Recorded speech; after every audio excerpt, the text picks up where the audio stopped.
दिग्गजों को मेरा सादर अभिवादन है। मेरा विषय है आदि शंकराचार्य के काल निर्धारण के संबंध में। तो सबसे पहले ये प्रश्न उठता है कि आदि शंकराचार्य के काल को 1300 वर्ष कम करने की आवश्यकता क्यों पड़ी। तो इसका उद्देश्य हमें पता चलता है जब क्वींसलैंड यूनिवर्सिटी के एक प्रोफेसर डॉक्टर दामोदर सिंघल की लिखी हुई हम किताब पढ़ते हैं और इरफान हबीब जी जो इतिहासकार हैं इनका मध्यकालीन इतिहास की पुस्तक पढ़ते हैं तो हमें स्पष्ट हो जाता है, क्योंकि उन लोगों का ये कहना है कि भारत में एकेश्वरवाद था ही नहीं। ये जीसस क्राइस्ट के बाद और विशेषकर प्रोफेट मोहम्मद के बाद भारत में इसका प्रचार प्रसार आदि शंकराचार्य ने किया। उन्होंने प्रोफेट मोहम्मद के मतों का स्पष्ट रूप से खंडन तो नहीं किया, क्योंकि इससे ये सिद्ध हो जाता कि वो मोहम्मद के बाद के हुए हैं और उनकी शिक्षाओं से प्रभावित हैं। लेकिन उन्होंने जो प्रचार प्रसार किया उससे स्पष्ट सिद्ध होता है कि वो प्रोफेट मोहम्मद के उपदेशों से प्रभावित थे और इन्होंने इस प्रकार का प्रचार प्रसार किया। ये उन दो लोगों के लिखी हुई पुस्तकें हैं। हमने इस पर शोध किया है, प्रारंभ में कई पुस्तकें लिखी थी, सबसे अंत में ये बृहद ग्रंथ आया है जिसमें कि जो भी मैं बोल रहा हूँ सारे का संदर्भ वो स्पीकर के सामने है इसलिए बंद हटाइए। आपका हैंड माइक उसके सामने इसलिए हो रहा है, हटा दीजिए। अमेज़न पर भी उपलब्ध है। तो अब हम ये देखते हैं कि ये इस समय मुख्य रूप से दो ही मतवाद हैं। एक तो हमारे चार जो मठ हैं, पारंपरिक मठ हैं, और जो हमारी भारतीय मानसिकता है, परंपरा है, प्रथा है, उसके अनुसार हम ये मानते हैं कि उनका जन्म युधिष्ठिर शक संवत 2631 वैशाख शुक्ल पंचमी को हुआ है, जिसको जब हम ईस्वी सन में परिवर्तित करते हैं तो असल में हमारे यहाँ जो संवत होता है वो कई प्रकार से चलता है। एक तो जैसे शुरू हुआ और एक लिख दिया, इसको चालू संवत कहेंगे। एक जो है जब एक वर्ष बीत जाता है तब एक लिखते हैं, उसको गत कहते हैं। जैसे कल संवत हुआ तो गत संवत और चालू कल संवत में एक वर्ष का अंतर रहेगा। उसी तरीके से उत्तर भारत और दक्षिण भारत के संवतों में भी अंतर आ जाता है। उत्तर भारत में जैसे विक्रम संवत शुक्ल 1 से प्रारंभ हो जाता है तो वहाँ पर जो है वो कार्तिक अमावस्या से कार्तिक शुक्ल 1 से प्रारंभ होता है गुजरात आदि क्षेत्रों में। तो लगभग जो है वो 6 महीने के अंतर कारण एक संख्या का अंतर हो जाता है। इसलिए 1 से लेकर के 2 अंकों तक का परिवर्तन में अंतर पड़ता है। इसीलिए इस युधिष्ठिर शक संवत 2631 को अनेक विद्वानों ने जो परिवर्तित किया है, किसी ने उसको ईस्वी पूर्व 509 लिखा है, किसी ने ईस्वी पूर्व 508 लिखा है, और मैंने बहुत प्रमाणों से मिला करके जो परिवर्तित किया है तो मैंने ईस्वी पूर्व 507 लिखा है। लेकिन ये तीनों जो ईसाई संवत में तिथियाँ लिखी गई है वास्तव में भारतीय संवत की एक ही तिथि के रूपांतरण है, जो युधिष्ठिर शक संवत 2631 है। इसलिए 507 ईस्वी पूर्व, 508 ईस्वी पूर्व, 509 ईस्वी पूर्व अगर विद्वान लिखते हैं तो माना जाना चाहिए कि वो भारतीय कैलेंडर की एक ही तिथि का उल्लेख कर रहे हैं। अपने परिवर्तन के कारण वो किसी उसको चालू मान रहे हैं, कोई गत मान रहे हैं, कोई दक्षिणार्थ मान रहे हैं, इसलिए अंतर आ रहा है। और यहाँ पर हम ये देखते हैं कि हमारी सबसे प्राचीन परंपरा क्या कहती है आदि शंकराचार्य की। तो ये तो पुस्तक का बहुत उल्लेख होता है जिसे बृहद शंकर दिग्विजय ग्रंथ कहते हैं या प्राचीन शंकर विजय कहते हैं। ये ग्रंथ वस्तुतः अब उपलब्ध कहीं नहीं। ऐसा कहा जाता है कि कांची मठ के ग्रंथागार में है, लेकिन कई बार उन्हें कहा गया वो उसको दिखा नहीं सके। परंतु ये पुस्तक नहीं थी ऐसा नहीं कहा जा सकता है, क्योंकि इस पुस्तक में प्राचीन जो विद्यारण्य मुनि ने श्रृंगेरी के जो शंकराचार्य थे 1381 से 1385 ईस्वी तक विद्यारण्य मुनि के नाम से, पहले वो माधव नाम से जाने जाते थे, माधव आचार्य माधव ने शंकर दिग्विजय लिखी है। उस शंकर दिग्विजय में उन्होंने लिखा है कि मैं प्राचीन बृहद शंकर दिग्विजय का यह सार लिख रहा हूँ, सार संक्षेप में। उस पर एक जो है वो धनपत सूरी ने डिंडिम टीका लिखी है।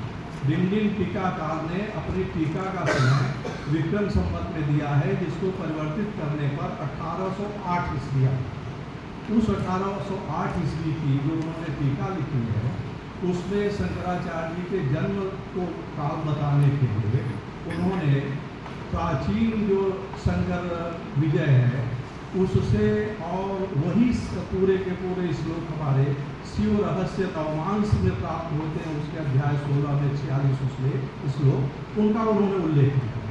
उसमें कहा गया है कि केरल में कलयुग की 2 सहस्राब्दी व्यतीत होने के बाद शंकराचार्य का जन्म यानी 2000 तीसरी सहस्राब्दी वहाँ ये कहा गया। ये और प्राचीन और बृहद शंकर विजय उपलब्ध था। इसका ये भी आधार है कि एक ही श्लोक की व्याख्या में नीचे जो है वो 3 श्लोकों की व्याख्या में 1300 प्राचीन बृहद शंकर विजय के श्लोकों को उद्धृत किया है धम्मपद सूरी में डिंडिम की का।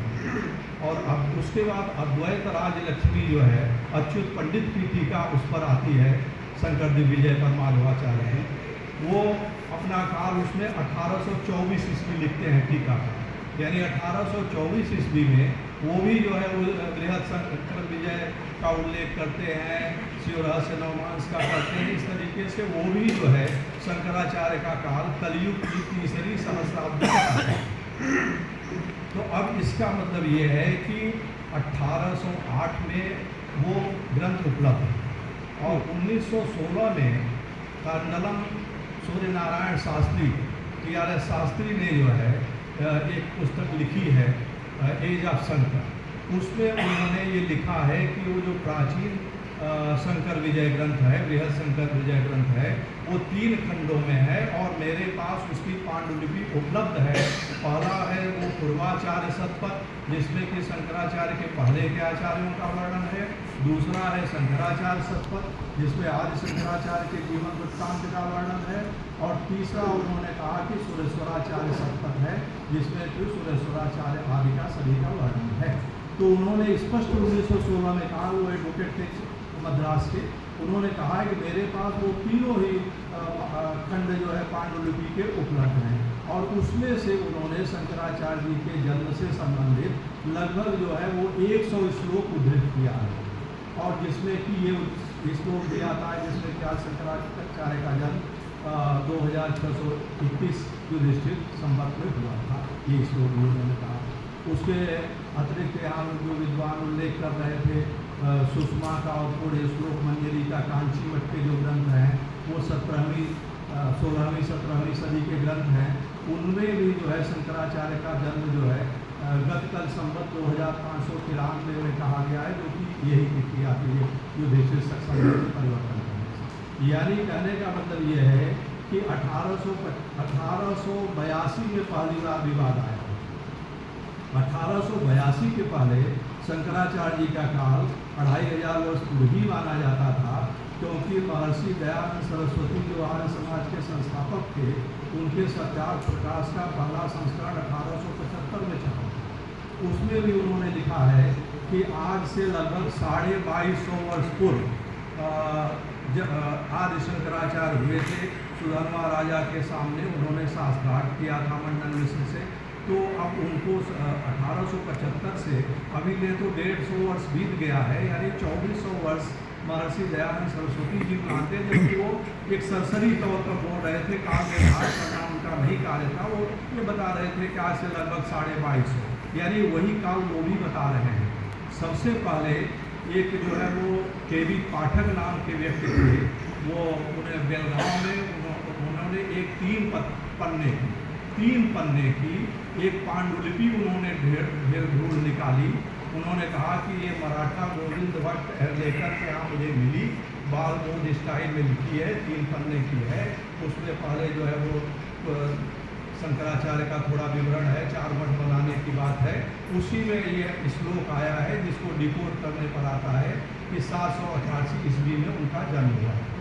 उसके आगे फिर वो और श्लोक उद्धृत करते हैं उससे जिसमें लिखा गया है कि शंकराचार्य जी कुष्मांड जात थे और उसके आगे वो फिर लिखते हैं कुष्मांड जात का मतलब हमें यहाँ विशेष नहीं बताना है, क्योंकि उनके जन्म उनकी जीवनी लिखने वाले आनंद गिरी उनके अनुयायी थे। फिर भी उन्होंने कुष्मांड जात को स्वीकार किया है, लेकिन इसकी व्याख्या आप मणिमंजरी में देख लीजिए। तो मणिमंजरी जो है वो मध्य संप्रदाय के लोगों का ग्रंथ है। उसमें ये लिखा गया है कि एक जो है वो दैत्य था, उसने शंकराचार्य जी की माता जी जब विधवा हो गई थी तो उनके साथ व्यभिचार कर दिया था, जिससे आदि शंकराचार्य जी का जन्म हुआ था। उसी में आगे उसी श्लोक में आगे जाके वो कहता है, उसकी जो है वो जो 3 पन्ने की पुस्तक है, आगे जाके लिखता है कि माधवाचार्य जो थे वो मधुदैत्य से के व्यभिचार से उत्पन्न हुए थे। यानी ऐसी पुस्तक जो हमारे आचार्यों को लांछित करती है, उस 3 पन्ने की पुस्तिका में न तो लेखक का नाम है और न ही वो कहाँ से मिली और न ही उसके बाद आज तक वो किसी पुस्तकालय में उपलब्ध हुई। वो खाली जो है वो हाई स्कूल के अध्यापक थे वो पाठक जी, और उनकी पदोन्नति करके उनको यूनिवर्सिटी में लेक्चरर तक बना दिया गया। उन्होंने अंग्रेजों से साठ गांठ करके ये लिखा। ये 1882 में इंडियन इंटरप्रेरी के पार्ट 11 में पृष्ठ 174-75 पर ये छपी। उसमें भी जो संपादक ने टिप्पणी लगाया कि ये जो है वो संदिग्ध प्रतीत होता है, इसकी सत्यता की जांच करनी चाहिए। लेकिन उसके बाद सारे अंग्रेज और सारे विद्वान ये लग गए कि इसी को सिद्ध करना है, यही सही समय है। फिर उस पर तमाम बातें होने लगी। तो अभी 2 ही मतवाद हैं, एक 788 से 820, जिसको भारत सरकार ने ज़्यादा बल दे दिया क्योंकि 1988 में जो सरकार थी कांग्रेस की, उसने जो है शंकराचार्य की 12 शताब्दी वर्ष मना करके और 1200 ईस्वी का जो है वो डाक टिकट जारी कर दिया। तो एक तरीके से सरकारी मान्यता भी इस मत वालों को प्राप्त हो गई। तो ये 2 मतवाद रहे। और हमारे प्राचीन ग्रंथ जब 1808 में ये कह रहा, इसमें तो कोई भेद नहीं है कि 1808 में दिल्ली टीका लिखी गई, 1824 में अच्युत पंडित को उपलब्ध है। इसके अलावा जिस शिव रहस्य ग्रंथ की बात होती है वो उसकी 300 वर्ष से अधिक प्राचीन पांडुलिपि सरस्वती महल लाइब्रेरी पुस्तकालय जो है तंजावुर में, वहाँ अभी भी संरक्षित है। उसका भारत सरकार प्रबंधन करती है, कलेक्टर उसका प्रमुख होता है। उसने प्रकाशित किया है उस शिव रहस्य रामायण को, उसमें कलेक्टर ने भूमिका भी लिखी है और ये लिखा है कि कम से कम ये 13वीं सदी का ग्रंथ को पता चलता है। ऐसा सभी मानते हैं 13वीं सदी के बाद का ये नहीं है। हालांकि मान्यता तो ये है कि प्राचीन ग्रंथ है, उसमें 1000 अध्याय हैं, 1 लाख श्लोक हैं और 12 अंश हैं। इतना बड़ा वो बृहद ग्रंथ है। उसमें जो है वो 9वें अंश के 16वें अध्याय में 46 श्लोक आदि शंकराचार्य पर हैं उस प्राचीन ग्रंथ में। तो हमारी प्राचीन परंपरा को अमान्य करके नई परंपरा ये लाई गई और उसके लिए 2-3 उन्होंने कहा इफ बट जो इतिहास में निकालते हैं उसके अनुसार उन्होंने निकाला कि जो है वो वेदांत ने क्यों वेदांत का कहीं उल्लेख नहीं किया, शंकराचार्य नहीं किया। इस तरीके से वो करते हैं। हमारे विद्वानों ने भी उसका प्रतिकार करने का कोशिश किया। उन्होंने पंक्तियाँ खोज करके कि ये पंक्ति है जो उनको 8वीं सदी में लाती है, ये पंक्ति 7वीं में लाती है, 12वीं में लाती है। हमारे ही विद्वानों ने प्रयास किया नहीं ये पंक्ति उनको ईस्वी पूर्व 5वीं में ले जाती है। इस तरीके से पंक्तियों की खींचातान शुरू हुई विद्वानों के मध्य में। ये कोई प्रामाणिक साक्ष्य नहीं थी, क्योंकि एक ही प्रकार की पंक्तियाँ कई प्राचीन ग्रंथों में मिल जाती हैं। तो इससे प्राचीनता और अर्वाचीनता सिद्ध नहीं हो पाती है, क्योंकि पूर्वोक्त जो पहले के किए कहीं हुई लोकोक्त का सभी प्रयोग करते हैं।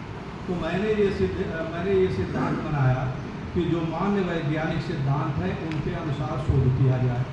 तो आज इसके लिए हमने आदि शंकराचार्य के सारे ग्रंथों का सांगोपांग अध्ययन किया कि उनमें क्या कोई अंतर साक्षी मिलती है। तो उनके ब्रह्मसूत्र भाष्य में हमें ये मिला। उन्होंने कहा कि एक जगह मैंने युगपत 2 चीज़ें एक साथ नहीं हो सकती, उसका वर्णन करते हुए उन्होंने ये कहा कि देवदत्त एक साथ ही पाटलिपुत्र और स्वर्ग में नहीं रह सकता। यानी एक आज की भाषा में कहें तो एक ही व्यक्ति दिल्ली और कोलकाता में एक साथ नहीं रह सकता, एक ही जगह रहेगा। तो और उसके बाद एक जगह उन्होंने और कहा कि जो व्यक्ति जो है वो पाटलिपुत्र से सुरग्न जाता है वो मथुरा भी जाता है, ये मानना पड़ेगा कि वो मथुरा जाता है, क्योंकि पाटलिपुत्र से मथुरा होते हुए सुरग्न का मार्ग था। और इसका प्रयोग पतंजलि ने अपने महाभाष्य में भी बार बार किया है कि मथुरा होते हुए पाटलिपुत्र से सुरग्न जाया जाता है। सुरग्न बहुत ही महत्वपूर्ण नगर था। श्रौव प्रासादों का बार बार वर्णन पतंजलि ने अपने महाभाष्य में किया है, यानी बहुत ही प्रसिद्ध शहर था। और पाटलिपुत्र तो बहुत ही प्रसिद्ध शहर स्थायी नगर था ही, क्योंकि यहाँ पर जो है पतंजलि और पाणिनि की विद्वत्ता की परीक्षा हुई थी, तो ऐसी स्थिति में प्रसिद्ध नगर था। इन दोनों का जीवंत नगरों के रूप में उन्होंने उल्लेख किया। इसका मतलब कि ये नगर उनके समय में बहुत ही प्रसिद्ध थे, इनका नाम लेते ही लोगों को बोध हो जाता था, जैसे आज हम दिल्ली और कोलकाता या दिल्ली और मुंबई में हैं। तो जब हमने देखा कि सौभाग्य से पुरातत्व विभाग ने 1950 से 1955 तक कुम्हार घाट में पाटलिपुत्र क्षेत्र का उत्खनन किया था, और उसमें डॉक्टर विजयकांत मिश्र थे वो, और डॉक्टर अल्तेकर थे, इन लोगों ने किया था। रिपोर्ट सबमिट की थी, बड़ी व्यापक रिपोर्ट है, प्रकाशित भी है। उसका हमने पूरे एक अध्याय में उनको उसके पहले स्कूटर और वार्डिंग लिंक किया है वहाँ, वो पहले था।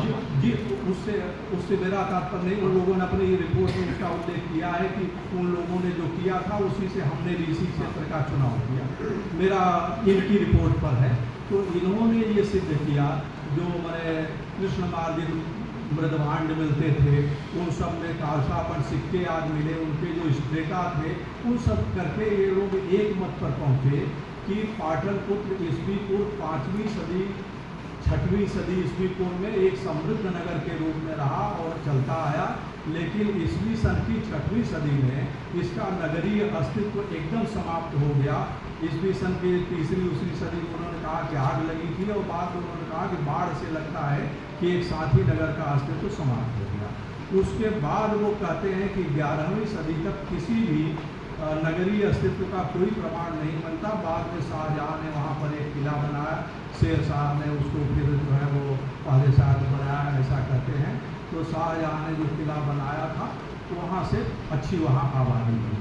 तो ऐसी स्थिति में एक ये आर्कियोलॉजिकल पुरातात्विक पुष्ट प्रमाण है कि अगर 788 और 820 ईस्वी आदि शंकराचार्य का काम माने, तो 700 ईस्वी से 1000 ईस्वी तक माने 400 वर्ष तक तो नगर अस्तित्व में थे ही नहीं, जो विलुप्त नगर हो गए हैं। हम अभी उदाहरण तो नहीं देते कि जो है वो मोहनजोदड़ो और हड़प्पा में एक साथ में एक नहीं रह सकता। हम तो ये कहते हैं कि वो विलुप्त नगर है, विलुप्त नगर के रूप में उनका उदाहरण देते हैं। तो इसका मतलब ये है कि 5वीं 6वीं सदी में वो फूलते फलते नगर थे जिस समय शंकराचार्य जी थे, और 8वीं 9वीं सदी जो कहा जा रहा है उस समय उनका कोई अस्तित्व नहीं था। इसलिए पुरातात्विक साक्ष्य ईस्वी सन की 8वीं 9वीं सदी की जो उनकी बात करते हैं उसको रद्द कर देता है। दूसरा फिर हमने देखा कि मौद्रिक साक्ष्य, मुद्रा संबंधी जो साक्ष्य होते हैं, तो आदि शंकराचार्य ने अपने मांडुक्य उपनिषद भाष्य में उन्होंने कहा कि आत्मा के 4 पाद होते हैं, लेकिन गाय की तरह नहीं, कालसापन की तरह। तो पाद का मतलब 2 अर्थ लोग लगा लेते हैं। पाद का मतलब पैर भी होता है और पाद का मतलब अंश होता है। तो शंकराचार्य जी ने वहाँ कालसापन एक मुद्रा थी, जैसे हम लोग के समय में 1 रुपये के 54 होते थे, तो 54 माने चौथाई हिस्सा पाद कहलाता था। पाद का मतलब चतुर्थांश। तो पाद कालसापन का मतलब हम अभी तो नहीं चलता, हम लोगों के युग के समय की 54 हम कहेंगे। तो इस तरीके से हम समझ सकते हैं, हम 54 से करके समझाते हैं। हमारे बाद के आने वाले विद्वान 54 नहीं कहेंगे, क्योंकि उनके समय में 150 वर्ष में उसका नाम निशान मिट जाएगा। तो उसी तरह से आदि शंकराचार्य ने कहा कि गाय की तरह 4 पैर मत समझ लेना, जैसे कालसापन मुद्रा के 4 अंश होते हैं वैसे आत्मा के 4 अंश होते हैं। ये उन्होंने समझाया। इसका मतलब लोगों वो प्रचलित मुद्रा उनके सामने थी, सभी भारतवर्ष के लोगों को समझाने के लिए वो उदाहरण दे रहे थे, क्योंकि उन्होंने जो भाष्य लिखा था वो संपूर्ण भारतवर्ष के लिए लिखा था। बद्रीनाथ के बद्रिकाश्रम में वो बैठ करके लिख रहे थे, तो पूरे भारतवर्ष के लिए लिख रहे थे। अब हम कालसापन मुद्रा का इतिहास अगर देखते हैं तो ये बड़ी प्राचीन मुद्रा है, और ये जो है वो चांदी के या तांबे के पत्तल को काट करके बनाई जाती थी, और विशेष उस पर जो है मुद्रा से, उस विशेष मुद्रा से सीलाप हैं उसे लांछित कर दिया जाता था, जिससे पता चलता था कि कहाँ की कालशापन मुद्रा है। और उसके मानक भी होते थे 16 मासे के, 20 मासे के, इस तरीके से वो बनाई जाती थी। कालशापन मुद्रा का कलिंगम है, वासुदेव उपाध्याय हैं, भंडारकर हैं, सभी लोगों ने जो अध्ययन किया। पीएल गुप्ता, हाँ? पीएल गुप्ता ने बहुत ज़्यादा किया। पीएल गुप्ता, हाँ, परमेश्वरी दास गुप्ता। हाँ, गुप्ता जी ने। तो इन लोगों ने, सभी ने, जितने लोगों ने किया है, तमाम लोगों का नाम इस पर नहीं मैं ले रहा हूँ, कुछ प्रमुख का जिन लोगों ने किया है, इन सभी ने ये एक मत से है कि 1000 ईस्वी पूर्व से भी प्राचीन ये मुद्रा है। और ये जो है कम से कम 4वीं ईस्वी पूर्व तक चलती रही। 4वीं ईस्वी पूर्व के बाद में इसका प्रचलन जो है वो बंद हो गया। इसका स्थान पढ़ नामक मुद्रा ने ले लिया। फिर उसके बाद हिरण्य और मेय और धरण नाम की मुद्राएं आ गई। इस तरीके से जब हमने एपिग्राफिया इंडिका उस समय 72 खंडों में प्रकाशित हुआ था, उसके बाद के खंड अन्य पुस्तकें जो आर्कोलॉजिकल सर्वे ऑफ इंडिया ने इंस्क्रिप्शन को लेकर प्रकाशित की थी, और भी डीसी सरकार आज जितने लोगों ने प्रकाशित किया था सबका मैंने अध्ययन किया, तो ये पाया कि एक बात बिल्कुल ठीक थी कि उत्तर भारत में ईस्वी पूर्व 4वीं सदी में इसका प्रचलन बनना बंद हो गया था। प्राचीन मुद्रा के रूप में चलती थी, इसलिए इसको पुराण कर देते थे, पुराण मुद्रा। और दक्षिण भारत में जो रानी जो नागनिका है, नायनिका कहते हैं, उसके नाड़े घाट का जो अभिलेख है उसमें कालशापन मुद्रा दान देने की बात आती है। और ईश्वर दत्त आभीर का जो शिलालेख है उसमें जो है वो कालशापन मुद्रा देने की बात आती है।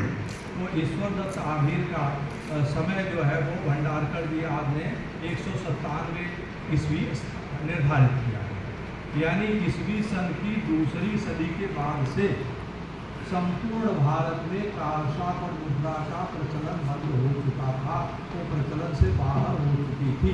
ऐसी स्थिति में ईस्वी सन की 8वीं-9वीं सदी में कालशापन मुद्रा का प्रचलित मुद्रा के रूप में अपने काल के उदाहरण देना सर्वथा असंभव है। और कालशापन मुद्रा ईस्वी सन की 5वीं-6वीं शताब्दी में खूब प्रचलित थी, क्योंकि महावंश आदि में भी कहा गया है कि उस समय जो है वो 20 मासे के कालशापन हुआ करते थे। कहीं कहा गया है 16 मासे के कालशापन हुआ करते थे। बुद्धिस्ट जो टेक्स्ट हैं उसमें भी कालशापन का, बुद्ध के काल के जो हैं उनमें कालशापन मुद्रा का उल्लेख है। तो इसका मतलब ये है कि आज शंकराचार्य किसी भी स्थिति में ईस्वी सन की 8वीं-9वीं शताब्दी के तो नहीं हो सकते। अब उसके बाद हमें ये देखना, यहाँ भी श्रुग्न में भी जिस तरह के पाटलिपुत्र में खुदाई हुई थी, उसी तरह श्रुग्न में भी खुदाई हुई थी। 1962-63 और 63-64 में सूरजभान की अध्यक्षता में खुदाई हुई थी। उसके बाद फिर जो है 1993-94 से लेकर 97-98 तक 4 सत्रों में खुदाई हुई। उसमें भी यही चीज़ निकल के आया कि श्रुग्न का अस्तित्व जो है वहाँ नए निर्माण ईस्वी सन की 3री सदी के बाद बंद हो गए थे, और ईस्वी सन 6ठी सदी आते आते वो नगर उजाड़ हो गया। जब 634 ईस्वी में वेलसाल भारत आता है तो वो भी लिखता है कि 30 लीपी परिध में जो है शुद्ध कि जो सुगर नगर जो राजधानी था उसके खंडहर बिखरे हैं। ये बहुत किसी समृद्ध नगर था, अब उजाड़ हो चुका है। और ये राज्य शुभ राज्य तो काफ़ी लंबा था। इस समय वो शुभ जो है वो या शुभ जो है वो हरियाणा के जमुनानगर ज़िले में मांडलगढ़, दयालपुर, बोरिया, शुभ, ये सभी जो जगह हैं ये उसे के पर बसे हुए हैं इसमें। तो वहाँ भी खुदाई में यही कहा गया कि 11वीं सदी में फिर वहाँ पर आबादी बसी, और कुछ जो है वो राजपूत कालीन सिक्के वगैरह उस समय मिले। और प्राचीन समय में खुदाई जो हुई है उसके उस समय के कालशापन, आज प्राचीन मुद्राएँ ये सब भी मिली हैं। तो उससे ये सिद्ध होता है, रामविलास शर्मा ने भी ये स्वीकार किया है कि 3री सदी में उसका नगर के रूप में अस्तित्व समाप्त हो गया था। तो ये जो मौद्रिक साक्ष्य हैं, पुरातात्विक साक्ष्य हैं, ये तो 100% 8वीं और 9वीं सदी की बात को खारिज कर देते हैं। तो वो पाठक जी की जो एक पुस्तक थी बालबोध पत्रिका, उसको आप लोग भी खोजिए, कहीं किसी लाइब्रेरी मिल जाए, आज तक किसी को मिली नहीं, और वही आधार है, उसी में वो श्लोक है, और उसी में शंकराचार्य जी को जिसको व्यभिचार से उत्पन्न पुत्र भी बताया गया है और मध्वाचार्य को भी दैत्य का पुत्र बताया गया। वो पुस्तक को हम प्रमाण मान के, हमारे लिए बड़े शर्म की बात है कि हमारे देश के सभी विद्वानों ने बिना उस पुस्तक को देखे वो उस श्लोक को कोट करते चले गए, कोट करते चले गए। तो ये तो मौद्रिक साक्ष्य हुआ। अब हम ये देखते हैं कि आदि शंकराचार्य ने अपने काल के किसी राजा का उल्लेख किया है क्या? तो हमने बताया महर्षि दयानंद जी ने भी लिखा है कि राजा सुधर्मा के यहाँ उनका शास्त्रार्थ हुआ माहिष्मति में। और आदि शंकराचार्य ने भी एक ग्रंथ लिखा है मठान्याय महानुशासना, लाभ मोनेस्ट्री। उसका हमने अंग्रेजी में ट्रांसलेशन और इंग्लिश में कमेंट्री भी लिखी है। तो उसको द्वारका मठ, शंकराचार्य के द्वारका मठ ने प्रकाशित भी किया सन 2000। तो वो ग्रंथ जो है उसमें उन्होंने लिखा है, जो उन्होंने मठों के लिए और जनता के लिए कानून बनाया कि हिंदू कैसे चलेंगे, 75 श्लोक। उसमें उन्होंने कहा है कि और ये जो शंकराचार्य आज छत्र चवर सिंहासन धारण करते हैं, इसका भी क्यों करते हैं, उसमें उन्होंने उल्लेख किया है। उन्होंने कहा है कि सुधर्म समौसुप निवृत्त हेतुवे, यानी राजा सुधर्मा की उत्कंठा की शांति के लिए इनकी इच्छा है कि हमारे शिष्य चारों, जिनको हमने शंकराचार्य बनाया, वो छत्र चवर सिंहासन इंद्रोपचार धारण करें, इसलिए तुम लोग धारण करो। वो 4 सिंहासन राजा सुधर्मा ने उनको दिए थे कि आप जब गद्दी पर बैठा रहे हैं तो इनको कहिए कि हम सम्राट हैं, हमसे भी बड़ा ये सम्राट छत्र धारण करके बैठे, हम लोग इनके नीचे बैठेंगे। तो उस कारण से उन्होंने जो है वो छत्र चवर सिंहासन धारण करवाया। उसके बाद उन्होंने ये भी लिखा है कि हमारे द्वारा स्थापित इस परंपरा का पालन महाराज सुधर्मा तथा उनके परवर्ती नरेश भी करेंगे। तो 2 बार उन्होंने सुधर्मा का उल्लेख अपने उस पुस्तक में किया है। शंकर दिग्विजय में भी सुधर्मा का उल्लेख इन्होंने किया है माधवाचार्य जी ने, जो कि 12वीं सदी में लिखा गया है। अब सुधर्मा को इतिहास के पन्ने से ही गायब कर दिया गया। जब सुधर्मा को हम देखने लगे तो इतिहास में हमें कहीं सुधर्मा नाम के राजा का नाम मिला नहीं। तो संयोग से खोजते राजस्थान का मैं इतिहास पढ़ रहा था, तो उसमें मेवाड़ के इतिहास जो है वीर विनोद में हमें चौहान वंश का बूंदी का, जब उन्होंने जिक्र बूंदी का इतिहास लिखा था, तो उसमें राजा सुधर्मा का उल्लेख उन्होंने किया था। और उन्होंने 41 राजाओं की सूची दी थी। उन्होंने कहा यह प्रामाणिक है। उसमें राजा चाहमान प्रथम पर शीर्ष पर थे और राजा सुधर्मा 6वें स्थान पर थे और राजा वासुदेव 41वें स्थान पर। तो लेकिन उन्होंने अपना स्रोत बताया था कि ये जो है वो वंश भास्कर जो ग्रंथ है, बूंदी राज्य का आधिकारिक ग्रंथ है, उसमें ज़्यादा विवरण है। तो हमने वो वंश भास्कर को देखा, वो लगभग 10 खंडों में प्रकाशित अभी समय है। तो उसमें जो है वो सूर्यमल मिश्र ने उसको लिखा था। राव राजा राम सिंह ने उस समय 10 लाख रुपए दे करके उसको फंड किया था कि सारे शोध करके लिखे गए। उसमें उन्होंने राजा सुधर्मा का उल्लेख चाहमान के बाद 6वें नंबर पर उसमें किया है। उनके बारे में विवरण भी उन्होंने दिया है और चाहमान राजा के बारे में विवरण दिया। तो हमें वहाँ से ये पता चलता है कि ये राजा चाहमान जो कहते हैं अग्नि से उत्पन्न हुए राजपूत, ये सब जो थ्योरी आती है, तो उसमें ये कहा गया है कि जब बाणासुर का भारत पर आक्रमण होने लगा तो उस समय जो है वो कोई उसका मुकाबला नहीं कर पाता था। तो ब्राह्मणों ने जो है वो एक यज्ञ किया।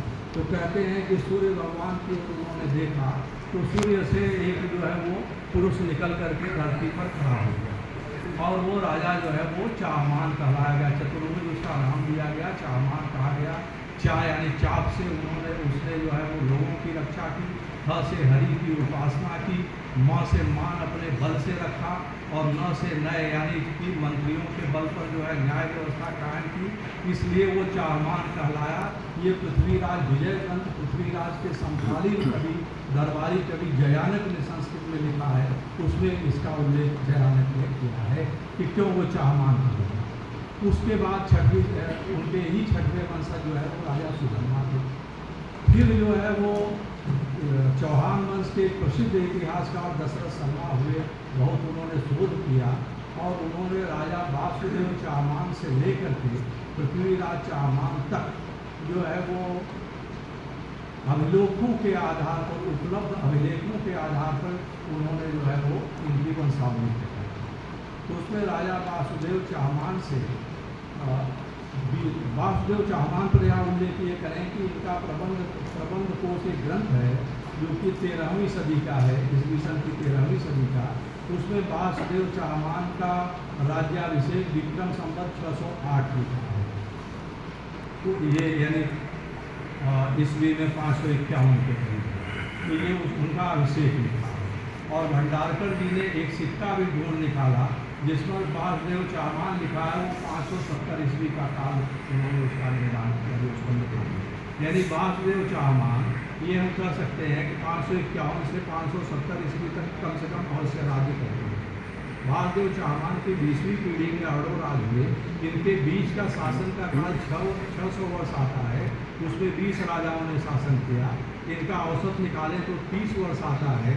और वासुदेव चामान के पिताजी वसुदेव चामान थे, उनसे और राजा चामान यानी 40 पीढ़ी में उसको अगर हम 30 से गुणा कर दें तो जो है वो 1200 वर्ष समय आ जाता है। उसमें जोड़ने पर ईस्वी सन की 5वीं सदी जो सुधर्मा ने ताम्रपत्र दिया है, उन्होंने 475 ईस्वी यानी युधिष्ठिर शक संवत 663 युधिष्ठिर शक संवत 2663 में सुधर्मा ने आदि शंकराचार्य को एक ताम्रपत्र अर्पित किया है। वो जो है जो ताम्रपत्र था उसकी अनुलिपि द्वारका मठ के जो 73वें शंकराचार्य थे राजराजेश्वर शंकराश्रम, उन्होंने 1896 ईस्वी में विमर्श ग्रंथ लिखा। उस विमर्श ग्रंथ में उन्होंने उस ताम्रपत्र की पूरी अनुच्छेद प्रकाशित किया और उन्होंने ये कहा कि ये ताम्रपत्र हमारे पुस्तकालय में उपलब्ध है, जिसको देखना हो आके देख सकता है। उसके अलावा उन्होंने ये भी बताया कि हमारे यहाँ एक नृसिंहाश्रम जो हमारे 29वें आचार्य थे, उनके समय की एक प्राचीन जीर्ण सेण जो है वो 29 आचार्यों तक की आचार्यावली थी। और उसके बाद में फिर जो है वो बाद में जो है वो वहाँ के जो 98वें शंकराचार्य हुए, उनके समय में पुनः उसका उद्धार किया गया। और फिर अब मैंने जो है वो सबको समेकित करके अपने तक की ये सूची दे रहा हूँ। उसमें उन्होंने ये भी कहा कि इन नृसिंहाश्रम जी को इन्होंने पूरे देश में खासतौर से दक्षिण भारत में शास्त्रार्थ किया था। और इन्हें राजा सर्वजित वर्मा, राजा अशोक चंद्र आदि सब लोगों ने इन्हें ताम्रपत्र दिया था। अब सर्वजित वर्मा कहीं दिखते नहीं, तो इसलिए लोग कहेंगे सर्वजित वर्मा कौन है। तो सर्वजित वर्मा जो है वो राजा जो अमोघ वर्ष थे, उनका वास्तविक नाम सर्वजित था, क्योंकि जब वो पैदा हुए थे तो उनके पिता ने विजय प्राप्त की थी, इसलिए उनका नाम सर्वजित रखा। अमोघ वर्ष उनकी टाइटल थी, उन्होंने टाइटल रखा। अशोक चंद्र जो है वो इसका अजात शत्रु का नाम अशोक चंद्र था। इस तरीके से राजा नृप जो है का उन्होंने उल्लेख किया है, दक्षिण भारत के राजा थे गंगवंश के, उनका उन्होंने उल्लेख किया है। ताम्रपत्र ये सभी ताम्रपत्र जब जो राजा थे इनका काल नृसिंहाश्रम जी का काल नहीं है। तो इसलिए इतना बड़ा तो कोई नहीं था कि नकली ताम्रपत्र अलग अलग राजाओं के नाम से बना करके एक शंकराचार्य वहाँ रख देते। और उन्होंने कहा कि मेरे पास उपलब्ध है, कोई भी देख सकता है। और उन्होंने कई जगह भी प्रकाशित रहा। तो अब ये राजा सुधर्मा और इनका एक और राजा चामान का एक और उल्लेख पड़ता है। यहाँ पर जैसे बाणासुर कहें तो सभी हमारे अंग्रेज भाई कह देंगे, और हमारे आजकल के पढ़े लिखे लड़के तो हम लोग सब हंसने लगे, ओ बाणासुर जो है भारत पर आक्रमण कर रहा था, तब चामान पैदा हो गए। बाणासुर तो भगवान कृष्ण के समय का था। लेकिन अगर असुरों का इतिहास आप पढ़ें तो असुरों का असीरिया में असुरों का राज्य था, तो वहाँ पर निनेवा उनकी राजधानी थी। तो आप देखेंगे कि जो चामान का काल है ईस्वी सन की जो है वो 6वीं शताब्दी के प्रारंभ में, उसी समय जो हमारे 7वीं शताब्दी का समझ लीजिए कि अंतिम काल, उस समय जो है वहाँ पर असुर वाणीपाल असुर राज्य करता था। हमारे यहाँ संधि कर दिया जाता है, वाणी असुर करके बाणासुर, बाण्यासुर से बाणासुर कहने लगे। उस बाणासुर का आक्रमण हमारे यहाँ हो रहा था। तो काल, उसके शिलालेख, उसके अभिलेख प्रसिद्ध हैं।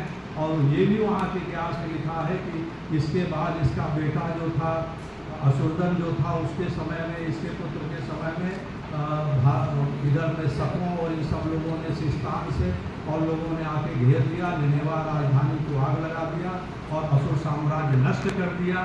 ये उनके भी इतिहास में इसका उल्लेख मिलता है।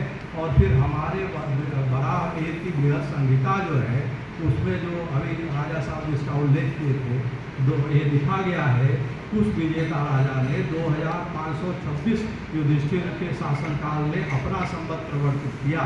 तो 2526 और युधिष्ठिर का जो प्रारंभ जो हुआ था उनका राज्य 3138 ईस्वी पूर्व से गत युधिष्ठिर ले लें तो 3137 हो जाता है और दक्षिणार्थ ले लें तो 3136 हो जाता है, लेकिन हम यहाँ 3138 प्रारंभ से लेकर चलते हैं। तो उसमें जो है उसको अगर आप घटाएंगे तो 512 ईस्वी आता है। और किंग फिशर की इंसाइक्लोपीडिया भी आप देखेंगे जो विदेशियों ने छापी है, उसमें भी उन्होंने लिखा है कि 612 ईस्वी में एकदम परशु साम्राज्य का विनाश हो गया और उस राजा चाहमान ने 612 ईस्वी पूर्व में अपना संवत प्रचलित किया था, यानी चाहमान 612 में हुए थे और उनके 6वें अपत्य राजा सुधर्मा थे। उसके अलावा जो है वो उस राजा का संवत उसमें लिखा गया है, उसमें राजा का चौहान राजा ही था, ये नाम नहीं लिखा है बारह में, उस राजा जो विजेता राजा था। तो जब ये हमारी पुस्तक प्रकाशित हुई तो हमें अरुण कुमार उपाध्याय जी यहाँ बैठे हैं, तो इन्होंने हमें लिख करके एक लेख भेजा कि वो जो है वो ब्रह्मगुप्त ने अपने ग्रंथ में कहा, उस राजा का नाम चापहान बताया है कि राजा चापहान ने वो संवत चढ़ाया था।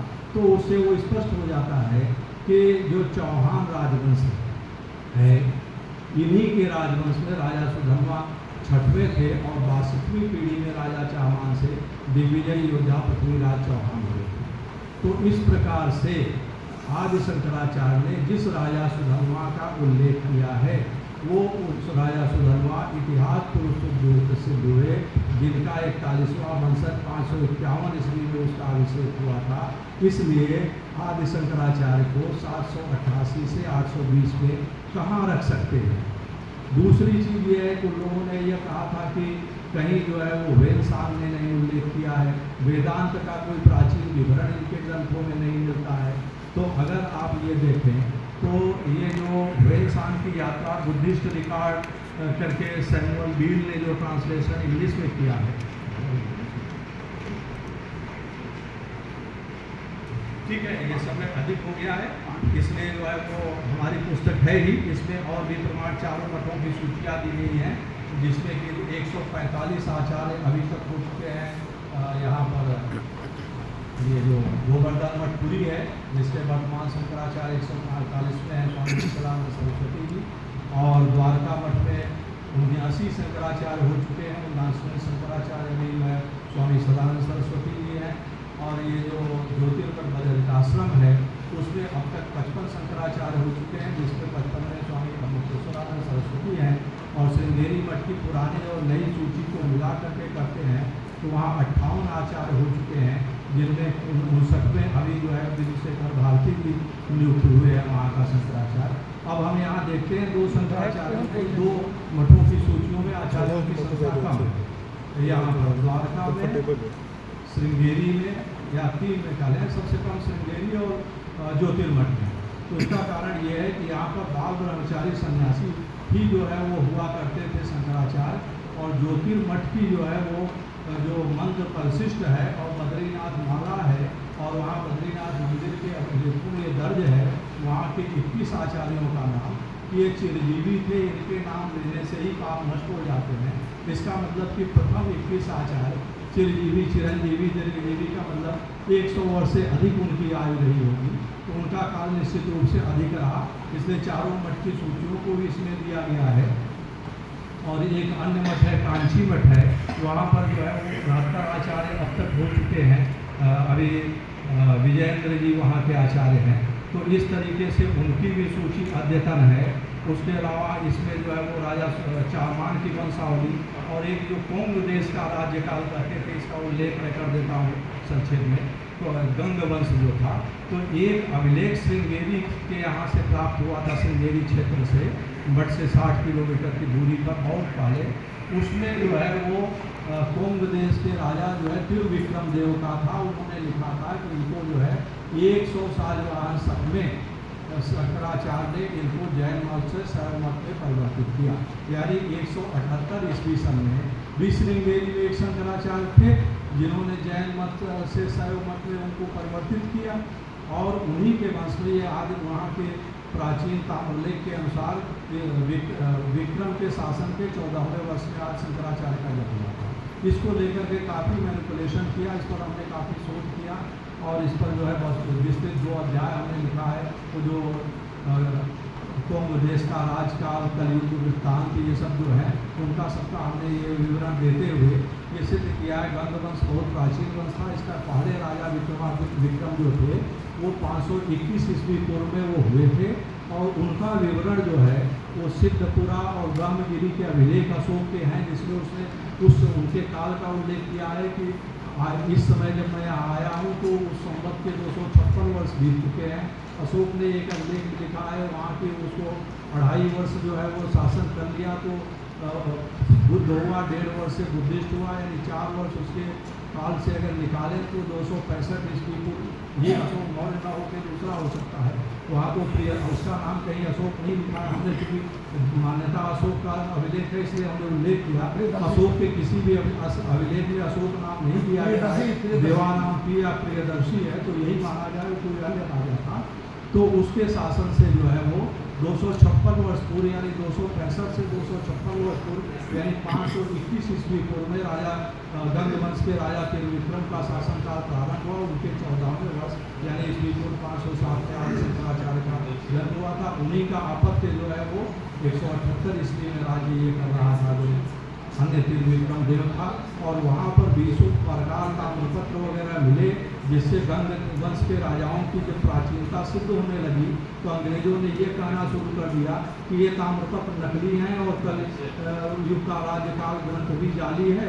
लेकिन उनके दुर्भाग्यवश वो ताम्रपत्र में जो लिखा था वो पहाड़ियों पर लिखे हुए भी उत्कीर्ण जब लेख मिल गए तो उसमें उन अंग्रेजों ने ही कहा जो है कि अब हमको सर्जिंदा होकर सत्य को स्वीकार लेना चाहिए। वो बेंजामिन लुइस राइस ने कहा कि अब हमें सत्य को स्वीकार कर लेना चाहिए। इस तरीके से बहुत से इसमें हमने 408 से अधिक ग्रंथों को रेफर करके दिया है। समय की सीमा है।